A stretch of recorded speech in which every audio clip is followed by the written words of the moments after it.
अस्सलाम वालेकुम friends, welcome back to top smarties drama serial Man Aangan. Saqlain, जिसे दूसरों का हक खाने की बहुत आदत पड़ चुकी है, ऐसे में रिमशा और महानूर की जब शादी हो और वो अपने साथ अपने हिस्से भी ले जाएं, ऐसे कैसे मुमकिन है। महानूर की मां ने जब महानूर को दुकानें जहेज में देने का फैसला किया तो सकलैन ने उन्हें तो चुप करवा ही दिया। अब जब इरम पुप्पो ने ये डिमांड की कि हिस्सा तो उसे मिलना ही चाहिए, तो भला उन्हें कैसे चुप करवाए। वो तो शादी के बाद महानूर से भी कहेंगी और सारा पोल सकलैन का खुल ही जाएगा कि उन्होंने ही तो मना किया था, अम्मी तो देना चाहती थी। इसलिए सकलैन अब महानूर की शादी ही आशिर से करवाना नहीं चाहता ताकि जायदाद घर की घर में रह जाए और हिस्से का चक्कर ही ना हो।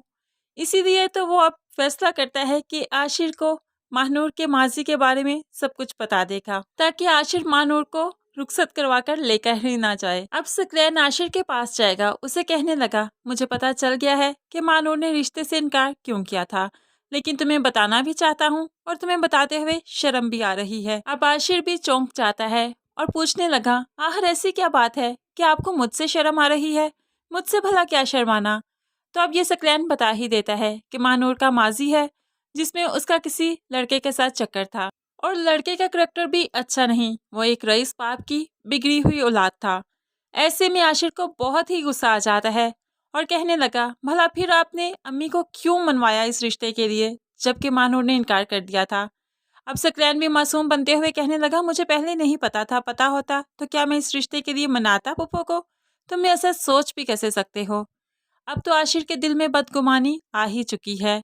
जैसे ही सकलैन घर से जाता है वो अपना शादी का कार्ड पकड़कर मरोड़ कर फेंक देता है क्योंकि अब वो इस शादी को आगे बढ़ाना नहीं चाहता। लेकिन यहाँ पर तो मेहंदी का फंक्शन रात को ही शुरू हो चुका है, अब आशिर कुछ कर भी नहीं सकता। ऐसे में जब मेहंदी का फंक्शन अटेंड करता है तो अपनी माँ से कह ही देता है, डेट फिक्स करते हुए मुझसे तो पूछा होता, मुझे तो बताया होता, मुझे तो सरप्राइज ही दे दिया आपने। माँ जो कि बहुत खुश है, बेटे की इस बात की तरफ नोटिस ही नहीं करती। महानूर जो खूब सजी सवरी आ जाती है तैयार होकर अपनी मेहंदी के फंक्शन के लिए, जो अपने माजी को बिल्कुल भूल चुकी है और अब आशिर को अपना शौहर मानते हुए इस जिंदगी में आगे बढ़ना चाहती है। वो क्या जाने कि ये खुशियां तो सिर्फ इसी पल की हैं। जैसे ही मंगनी का फंक्शन खत्म हुआ, सुबह सवेरे ही आशिर अब महानूर के घर पहुंच जाता है और कहने लगता है कि वो लड़का कौन था जिसके लिए तुमने मुझे इनकार किया। तुम जानती हो कि जब से मैंने ये सुना है, तो दिल पर हाथ रखते हुए कहने लगा, यहाँ पर दर्द होता है, लेकिन तुम क्या जानो, अब तुम्हें समझ आएगी कि दर्द क्या है और तकलीफ क्या है जब मैं तुम्हें दूंगा। महानूर तो बहुत ही हैरानगी से उसकी तरफ देखने लगती है और वो कहने लगा, तलाक देता हूँ, तुम्हें तलाक देता हूँ, मैं तलाक देता हूँ। महानूर ने बहुत कोशिश की कि आशिर को चुप करवाए, लेकिन आशिर अब चुप करने वाला नहीं। वो तो बोल गया उसे जो बोलना था और तलाक दे ही दी। ये पल तो महानूर के लिए क़यामत का सा है कि ज़मीन फटे और उसी में समा जाए, क्योंकि अब दुनिया का सामना करने की हिम्मत ही नहीं।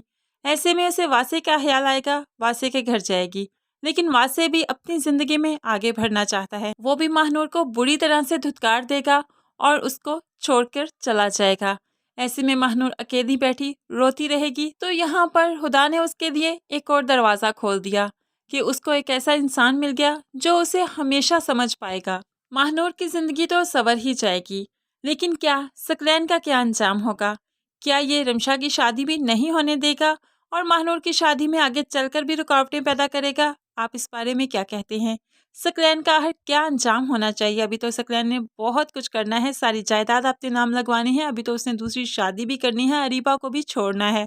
तो आप सकलैन का क्या अंजाम देखना चाहते हैं, ज़रूर कमेंट्स में बताइएगा। मज़ीद वीडियोस के लिए चैनल को सब्सक्राइब करके साथ ही बेल का नोटिफिकेशन ज़रूर प्रेस कीजिए ताकि आने वाली हर वीडियो आप बहुत आसानी से देख सकें। दुआओं में याद रखिएगा, अपना बहुत सारा ख्याल रखिएगा। नई वीडियो तक के लिए अल्लाह हाफिज़।